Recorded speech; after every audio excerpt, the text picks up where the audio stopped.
Welcome to fair media. ఇవాళ మీతో share చేసుకోవాలనుకున్నటువంటి అంశం, కర్రెగుట్ట ఏరియాను చుట్టుముట్టినటువంటి భద్రతా బలగాలు వాళ్ళ మార్నింగ్ నుండి వస్తున్నటువంటి వార్తల ప్రకారంగానైతే మొదటిసారిగా 28 మంది, తర్వాత 32 మంది, ఇప్పుడు 38 మంది మావోయిస్టులను కాల్చి చంపినట్లు వార్తలు వస్తున్నటువంటి సందర్భం ఇది. ఇప్పటి వరకు గత 5 రోజుల నుండి భద్రతా దళాలు, తెలంగాణ పోలీస్, ఛత్తీస్గఢ్ పోలీస్ మరియు మహారాష్ట్ర పోలీసులు ఇవన్నీ కలిపితే 10,000 మంది కలిసి ఈ యొక్క కర్రెగుట్టను చుట్టుముట్టడం వలన అక్కడ పైన ఉన్నటువంటి ఓపెన్ ప్లేస్ను కానీ, ఆ యొక్క మావోయిస్టులు తీసుకున్నటువంటి షెల్టర్స్ను కానీ వాళ్ళు పెద్ద సంఖ్యలో అనగా 1,000-2,000 మంది మావోయిస్టులు అక్కడ తలదాచుకున్నట్టు వచ్చినటువంటి వార్తల నేపథ్యంలో కేంద్రంలో ఉన్నటువంటి మీడియా కూడా హిందీ మరియు తెలంగాణ, ఆంధ్రప్రదేశ్ నుండి ఉన్నటువంటి సోషల్ మీడియా మరియు యూట్యూబ్ ఛానల్స్ మరియు శాటిలైట్ ఛానల్స్ అన్నీ కూడా ఇప్పుడు ఈ యొక్క భద్రతా దళాలపై అక్కడ జరుగుతున్నటువంటి ఎన్కౌంటర్పై దృష్టి పెట్టి ఖచ్చితంగా వాళ్ళకు అందుబాటులో ఉన్నటువంటి వార్తలను ప్రసారం చేస్తున్నటువంటి నేపథ్యంలో పోలీసు వ్యవస్థ మరియు అక్కడ కమాండర్స్ ఎవరైతే కంట్రోల్ చేస్తున్నారో ఈ ఆపరేషన్ కగారును, వాళ్ళు ఇస్తున్నటువంటి రిపోర్ట్స్ ప్రకారంగా ఎంతమంది చనిపోయారు, ఎప్పుడు చనిపోయారు, ఎక్కడి వాళ్ళు అనబడేటువంటి డీటెయిల్స్ ఏ మాత్రము బయటికి పొక్కడం లేదు. అక్కడికి ఆ యొక్క ప్రాంతానికి ఎవరిని కూడా అనుమతించడం లేదు. కాబట్టి ఎవరు పోయినా కూడా అక్కడ చుట్టుపక్కల ఉండేటువంటి గ్రామ ప్రజలతోటి మాట్లాడి రావాల్సిందే, కానీ వాళ్ళను మాత్రం అనుమతించడం లేదు. మరియు రెండవ వైపున మావోయిస్టు పార్టీ పేరుతో రూపేష్ ఒక ప్రతినిధిగా తమ యొక్క అభ్యర్థనను, తమ యొక్క అప్పీలును చర్చలకు పిలవండి, చర్చలకు మాట్లాడండి, మేము చర్చించడానికి సిద్ధంగా ఉన్నామని చెప్పినప్పటికీ కూడా కేంద్ర ప్రభుత్వము కానీ, అటు ఛత్తీస్గఢ్ ప్రభుత్వము కానీ ఆ యొక్క మావోయిస్టు నాయకుని యొక్క మాటను పాటించినట్టుగా కానీ, దాన్ని పట్టించుకున్నట్టుగా కానీ ఎక్కడ కనబడకుండా వాళ్ళ యొక్క వాళ్ళను నిర్మూలించడమే తమ ధ్యేయంగా ముందుకు వెళుతున్నటువంటి నేపథ్యం ఇది. ఇప్పటి వరకైతే 38 అంటున్నారు. ఈ యొక్క 38 మంది మావోయిస్టులను చంపివేయడంలో ఎంతమంది అక్కడి ట్రైబల్స్ ఉన్నారు, ఎంతమంది అమాయకులు ఉన్నారు, ఎంతమంది నాయకులు ఉన్నారు, వాళ్ళ తలలపై ఎంతటి రివార్డ్స్ను ప్రభుత్వాలు ప్రకటించి ఉన్నవి, వాళ్ళు ఏ జిల్లాలకు చెందినటువంటి వాళ్ళు, ఆంధ్రప్రదేశ్, తెలంగాణ లేకుంటే ఛత్తీస్గఢ్ ఎక్కడి వాళ్ళో తెలియకుండా పోతుంది. కాబట్టి అక్కడ ఉండేటువంటి పోలీసు స్పోక్స్ పర్సన్స్ అయినా కానీ ఆ యొక్క వివరాలు తెలియచేసినట్లయితే ఆయా సంబంధిత కుటుంబాలకు కానీ, వాళ్ళ యొక్క మిత్రులకు కానీ తెలిసే పరిస్థితి ఉంటుంది. కానీ ఈ యొక్క ములుగు ప్రాంతంలో ఆవరించి ఉన్నటువంటి ఆ యొక్క గుట్ట మన యొక్క తెలంగాణ మరియు ఛత్తీస్గఢ్లో ఉన్నటువంటి బీజాపూర్ యొక్క జిల్లాలలో షేర్ చేస్తున్నటువంటి బార్డర్ అయినందువలన అక్కడ తలదాచుకున్నటువంటి మావోయిస్టులు ఎంతమంది ఉన్నారనే సంఖ్య కూడా ఇదమిత్తంగా తెలియడం లేదు. ఏమాత్రము అక్కడ సీజ్ చేసేశారు. ఆ యొక్క సందర్భాన్ని బట్టి తెలుసుకోవడానికి కూడా అవకాశం లేకుండా పోయింది. ఇటు తెలంగాణ ప్రభుత్వము ఈ యొక్క ఆపరేషన్లో తమ పోలీసు లేరు అని IG special zone general Chandrashekar, ఇక్కడ వరంగల్లో చంద్రశేఖర్ రెడ్డి పెట్టినటువంటి ఒక ప్రెస్ మీట్లో వరంగల్ కమిషనరేట్లో చేసినటువంటి దాంట్లో తెలంగాణ రాష్ట్ర పోలీసులు అందులో కూడా భాగం పంచుకోవడం లేదు అని చెప్పిన విషయాన్ని ఎంతవరకు ఇది నిజము, ఎంతవరకు ఇది సాధ్యము అనబడేటువంటి విషయం పట్ల క్రాస్ చెక్ చేసుకోవడానికి కూడా అవకాశం లేకుండా పోయింది. వాళ్ళు చెప్పినటువంటి మాట ప్రకారమే అయితే సరెండర్ పాలసీ ద్వారా వాళ్ళ తలలపై ప్రకటించినటువంటి రివార్డ్ అమౌంట్ను వాళ్ళకే ఇస్తూ జనజీవన స్రవంతిలో కలవడానికి కూడా మేము మా యొక్క సిబ్బందిని పంపించామే తప్ప ఎన్కౌంటర్స్లో కానీ ఒక కగారులో కానీ కాదు అన్నారు. కానీ ఇది ఎంతవరకు నిజమో తెలియదు. మరో పక్కన ఈ యొక్క ప్రజా సంఘాలకు సంబంధించినటువంటి వాళ్ళు తెలంగాణలో ఉన్నటువంటి మరియు ఆంధ్రప్రదేశ్లో ఉన్నటువంటి అక్కడక్కడ ప్రాంతాలలో కూడా తమ నిరసన సభలను ఏర్పాటు చేస్తున్నారు. ఆపరేషన్ కగారును ఆపాలని చెప్పి ధర్నా ప్రదర్శనలు కూడా చేస్తున్నారు. రౌండ్ టేబుల్ కాన్ఫరెన్స్ కూడా పెడుతున్నారు. కానీ భారత్ బచావో యొక్క ప్లాట్ఫామ్ ద్వారా ఒక మీటింగ్ ఏర్పాటు చేసిన సందర్భాన్ని చూసాము. అట్లాగే ఈ యొక్క పీస్ డైలాగ్ కమిటీ అనబడేటువంటి చంద్రకుమార్ రిటైర్డ్ జస్టిస్ హైకోర్టు ఆయనే పెట్టుకున్నటువంటి కమిటీ కూడా ఆశించిన మేరకు ఫలితాలను ఇవ్వడం లేదు, ఫలితాలు రాబట్టడం కూడా జరగలేదు. ఎందుకనంటే ఈ యొక్క కమిటీలు కూడా హైదరాబాదు దాటి అటు ఛత్తీస్గఢ్ వరకు, రాయ్పూర్ హైకోర్టు వరకు కానీ, అటు సుప్రీంకోర్టు ఢిల్లీ వరకు కానీ వెళ్ళినట్టు దాఖలాలు కనబడతలేవు. ఎంతసేపు అయినా కూడా హైదరాబాద్కే పరిమితం అవ్వడం మూలన ఈ యొక్క ఆపరేషన్ కగారును చట్టరీత్యా చట్టబద్ధంగా ఆపడము కానీ, లేదా రాజకీయమైనటువంటి పద్ధతుల ద్వారా రాజకీయ పార్టీలను ఇన్ఫ్లుయెన్స్ చేసి ఈ యొక్క అక్కడ గిరిజన జీవితాలను, ఆ యొక్క అడవి ప్రాంతాన్ని కాపాడవలసినటువంటి అభ్యర్థనను కూడా ఏ రాజకీయ పార్టీ భారతదేశంలో పట్టించుకున్నట్టు కనబడతలేదు. మరొక పక్కన భారతదేశ వ్యాప్తంగా పాకిస్తాన్ మీద దండయాత్ర చేయడానికి, పాకిస్తాన్పై కంప్లీట్గా యుద్ధం ప్రకటించడానికి భారత ప్రభుత్వము సన్నద్ధమైనట్టు నిన్న జరిగినటువంటి ఇటీవల కాలంలో పహల్గామ్లో జరిగినటువంటి ఆ యొక్క టూరిస్టులను చంపివేసినటువంటి ఆ టెర్రరిస్టుల ఆచూకీలోనే ఈ యొక్క భారత ప్రభుత్వము ఇటు హోమ్ మినిస్టర్ అటు ప్రైమ్ మినిస్టర్ కూడా తలమునుకలై ఉన్నట్టు కనబడుతున్నది.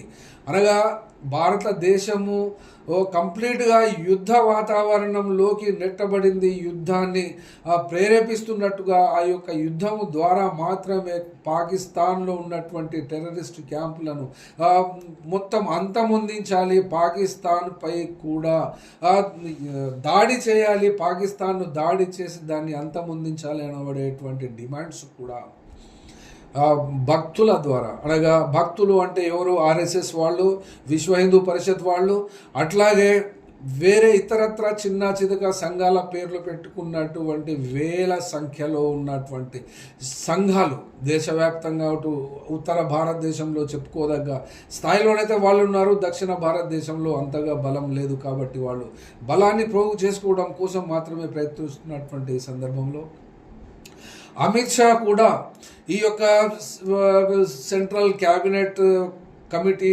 మరియు దానిపై ఇస్తున్నటువంటి ఆదేశాలను, అనగా ఒక వైపున వాటర్కు సంబంధించినటువంటి వాటర్ బ్లాకేజ్, అనగా ఆ యొక్క భారతదేశము ద్వారా 6 నదులు ప్రవహిస్తున్నటువంటి ప్రాంతాలను కట్టడి చేసి ఆ యొక్క వాటర్ను పాకిస్తాన్లోకి వెళ్లకుండా ఈ యొక్క యుద్ధ వాతావరణాన్ని భారతదేశ వ్యాప్తంగా రగిలించినటువంటి నేపథ్యం ఒకటి ఉంది.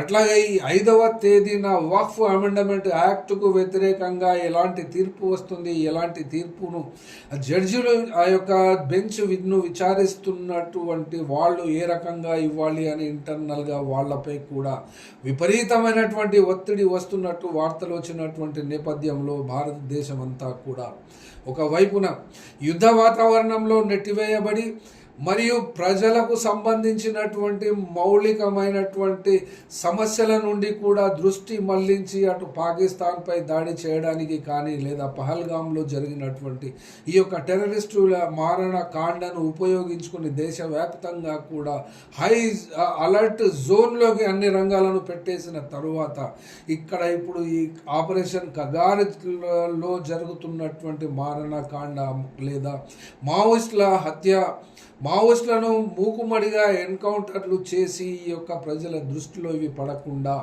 ఇంటర్నల్గా ఒకవైపున ముస్లింలకు సంబంధించినటువంటి అంశం, ఈ యొక్క వక్ఫ్ అమెండ్మెంట్ దేశవ్యాప్తంగా 20 కోట్ల మందికి ఇది ఆందోళన కలిగిస్తున్నప్పటికీ భారతదేశం యావత్తు కూడా పాకిస్తాన్ వ్యతిరేకంగా మంటలు రగిలించి ప్రతి భారతీయుడు కూడా పాకిస్తాన్ను నిర్మూలించాలి అనబడేటువంటి ట్యాగ్ లైన్స్ పెట్టి సోషల్ మీడియాలోనూ విపరీతమైనటువంటి ప్రచారము చేస్తున్నటువంటి నేపథ్యాన్ని కూడా ఇక్కడ మనం చూడవలసి వస్తుంది. ఎందుకంటే ఆపరేషన్ కగార్ను నిర్వహిస్తున్నటువంటి అమిత్ షా హోమ్ మినిస్టర్ కూడా ఆ యొక్క పాకిస్తాన్ దేశంపై దాడులు చేసి ఆ యొక్క పహల్గామ్కు వ్యతిరేకంగా, అనగా వాళ్ళు చేసినటువంటి దానికి బదులు తీర్చుకోవడానికి సన్నద్ధమవుతున్నట్టుగా వార్తలు విపరీతమైనటువంటి పద్ధతిలో వస్తున్నాయి. ఒకవైపున పాకిస్తాన్ దేశం నుండి తమ పౌరులను వెనక్కి పిలిపించుకోవాలి అనబడేటువంటి ఆర్డర్స్ కూడా పాకిస్తాన్ దేశం ఇష్యూ చేస్తున్నటువంటి పద్ధతి ఇక్కడ భారతదేశంలో కూడా వివిధ సందర్భాలలో కానీ అవసరాల గురించి కానీ పాకిస్తాన్ దేశీయులు ఇక్కడ భారతదేశంలో ఉన్నటువంటి వాళ్ళను వెంటనే దేశం విడిచి వెళ్ళిపోవాలని ఆదేశాలు ఒకవైపున, మరియు దౌత్య కార్యాలయాలకు సంబంధించినటువంటి సంఖ్యను మూసివేయడము, మరియు వాఘా బార్డర్ను కంప్లీట్గా క్లోజ్ చేయడము, మరియు ఒక దేశము పాకిస్తాన్ దేశము యొక్క విమానాల భారతదేశం నుండి ఇతర ప్రాంతాలకు వెళ్ళేటువంటి విమానయానాన్ని కూడా ఉపయోగించకుండా అక్కడ ఉన్నటువంటి కేంద్రాలను కూడా మూసివేయడం, ఇవన్నీ జరుగుతున్నటువంటి పద్ధతుల్లో ఇప్పుడు ఇక్కడ జమ్మూ అండ్ కాశ్మీర్లో నదిపై నిర్మించినటువంటి డ్యామ్ యొక్క డోర్లు ఎత్తివేయడం మూలాన పాకిస్తాన్లో వరదలు ముంచెత్తినట్టు ఇక్కడ వార్తలు వస్తున్నవి. అట్లాగే ఇండియా తరఫున ఇండియా ఏమి చేయగలుగుతుందో ఆ పూర్తి స్థాయిలో చేయడానికి భారత ప్రభుత్వము మోడీ నాయకత్వంలో మరియు అమిత్ షా నాయకత్వంలో ఆపోజిషన్ లీడర్స్ కూడా పార్లమెంటులో ఉన్నటువంటి విభేదాలను మరచి ఒకేసారిగా మూకుమ్మడిగా దేశవ్యాప్తంగా మోడీ సర్కారుకు ఇప్పుడు ఉన్నటువంటి పరిస్థితులు విపత్కరమైనటువంటి పరిస్థితులే అంటున్నారు. అన్నందువలన ఇటువంటి సందర్భంలో రాజకీయ పార్టీలన్నీ ముక్త కంఠంతో పాకిస్తాన్పై దాడి చేయడానికి, నిర్మూలించడానికి ఇక్కడ సిద్ధమవుతున్నటువంటి దశలో ఏ దేశము ఎంత చిన్నదైనా కూడా, ఎంత చిన్న దేశమైనా ఎంత పెద్ద దేశమైనా కూడా ఈ యొక్క భారతదేశములో కనీసానికి 20వ వంతు కూడా లేనటువంటి పాకిస్తాన్పై ఇంతటి తీవ్రమైనటువంటి స్థాయిలో దాడి చేయడము, దాన్ని నిర్మూలించడం అనబడేటువంటిది 1947-48 నుండి వివిధ సందర్భాలలో జరిగినటువంటి యుద్ధాలను కూడా చూసినము. భారతదేశము కూడా ఈ యొక్క యుద్ధాల ద్వారా ఏమి సాధించింది లేదా పాకిస్తాన్ ఏమి కోల్పోయింది అంటే ఇప్పటి వరకు కూడా ఈ పాకిస్తాన్ ఏర్పాటుకు సంబంధించి వ్యతిరేకించేటువంటి వాళ్ళు ఇప్పుడు పుట్టుకొచ్చారే కానీ ఇదివరకు ఆ యొక్క పాకిస్తాన్ దేశము స్వతంత్ర సమరములో, స్వతంత్ర యుద్ధ కాలాలలో ఏర్పడ్డ పరిస్థితులప్పుడు ఆర్ఎస్ఎస్ యొక్క ఐడియాలజీ కానీ అప్పుడు ఉన్నటువంటి జనసంఘ్ కానీ గట్టిగా నిలబడి మాట్లాడిన సందర్భాలు, పరిస్థితులు లేనప్పుడు వాళ్ళు మాట్లాడకుండా సైలెంట్గా ఉండి అన్ని ఒప్పందాలకు, అన్ని రకాల పరిపాలనలకు నెహ్రూ ప్రభుత్వముతోటి కానీ లేదా అప్పుడున్నటువంటి బ్రిటిష్ ప్రభుత్వముతో జరిగినటువంటి చర్చలు మరియు స్వాతంత్రము పొందడానికి వచ్చినటువంటి అవకాశాలు మరియు కండిషన్స్, అప్పుడు నాయకత్వం వహించినటువంటి కాంగ్రెస్ పార్టీలో ఉన్నటువంటి వాళ్ళందరూ కూడా ఉన్న బలానికి అప్పుడు ఈ యొక్క మతోన్మాద శక్తులు ఏనాడు కూడా తల ఎత్తలేనిటువంటి పరిస్థితికి ఇప్పుడు ఈ యొక్క చరిత్రను మొత్తాన్ని తిరగదోడేసి పాకిస్తాన్ను ఒక దోషిగా నిలబెట్టడానికి ప్రయత్నం అయితే అప్పటి నుండి ఇప్పటిదాకా జరుగుతుంది. సారాంశంలో పాకిస్తానే అయితే మరి ఇటు పక్కన చైనా దేశము కూడా ఉంది. చైనా దేశం యొక్క భూభాగాన్ని కూడా ఆక్రమించినా కూడా ఆ యొక్క భూమిని కానీ ఆ యొక్క చైనాపై కన్ని సీరియస్గా చూసినట్టుగా కానీ ఎరుపు రంగు కలిగినటువంటి కండ్ల ద్వారా చూడడము కానీ చేయలేదు. చేయకుండానే అంత భూమి భారత భూభాగాన్ని ఆక్రమించుకున్నా కూడా దానిపై పట్టించుకోలేదు. కాబట్టి పహల్గామ్ ఒక సాకు మాత్రమే. పహల్గామ్ యొక్క సమస్యకు సంబంధించి కాశ్మీర్కు సంబంధించినటువంటి పాకిస్తాన్ ఇండియా యొక్క సమస్యను యొక్క టెర్రరిస్టు సమస్యగా కాకుండా తాము చెప్పినటువంటి 370ని రద్దు చేయడము ద్వారా శాంతిని నెలకొల్పాము, శాంతిని భారతదేశంలో జమ్మూ అండ్ కాశ్మీర్లో ప్రశాంత వాతావరణం వచ్చింది అని చెప్పినప్పుడు ఆ ప్రశాంత వాతావరణము ఏ రకమైనటువంటి ఈ పరిస్థితికి దాపురించింది. ఈ రకమైనటువంటి పహల్గామ్లో టూరిస్టులను చంపడం మూలాన దానికి ఎప్పుడు ఏర్పడ్డ పరిస్థితి అంటే వీళ్లకు చరిత్ర అర్థమైనట్టుగా లేదు.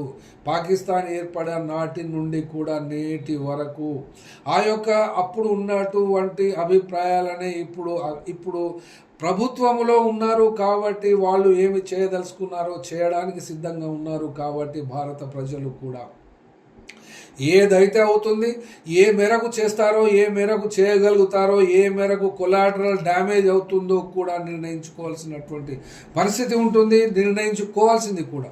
కాబట్టి ఈ యొక్క యుద్ధ వాతావరణంలో ఈ యొక్క మావోయిస్టుల యొక్క అంతము, మావోయిస్టులను రోజువారీగా గంటల వారీగా చంపివేయడం అనబడేటువంటిది ఏ రాజ్యాంగం ఒప్పుకున్నటువంటి పరిస్థితిని ఇక్కడ నిస్సహాయులుగానే ప్రజలు లేదా ప్రజా సంఘాల నాయకులు చూస్తున్నారు. కానీ చేస్తున్నటువంటి ప్రయత్నాలు కూడా తక్కువేమీ కాదు. ఆ ప్రయత్నాలకు ఈ యొక్క ఆపరేషన్ కగారును ఆపే శక్తి ఇవాళ లేకపోవచ్చు, కానీ ఈ యొక్క శక్తిని, ఈ యొక్క ప్రయత్నాలను మట్టుకే ఏదో ఒక రోజున ఎప్పుడో ఒకప్పుడు ఒక రిజల్ట్ వచ్చేటువంటి అవకాశం ఉంటుంది. కాబట్టి ఈ యొక్క మరణాలను నివారించడానికి మరితర ఏ రకమైన పద్ధతులు ఉంటాయో ఆ రకమైనటువంటి పద్ధతులను అనుసరించి ఈ యొక్క ఆపరేషన్ కగారును కానీ, ఇప్పుడు కర్రెగుట్ట ఏరియాను భద్రతా దళాలు వదిలి వెళ్ళడం కానీ చేయాలంటే ఏమి చేయాలో ప్రజాస్వామికవాదులు మరియు తెలంగాణ మరియు ఆంధ్రప్రదేశ్, అటు ఛత్తీస్గఢ్లో దేశవ్యాప్తంగా ఉన్నటువంటి వాళ్ళు ఆలోచించి ఒక సరైన నిర్ణయం తీసుకుంటే బాగుంటుందని చెప్పి ఆశిస్తూ సెలవు. ఫెయిర్ మీడియాకు స్వాగతం. మా ఛానల్ను సబ్స్క్రైబ్ చేసుకోండి మరియు మా వీడియోలను చూడండి. ప్రతి అప్డేట్ల కోసం బెల్ ఐకాన్ను ఆన్ చేయండి.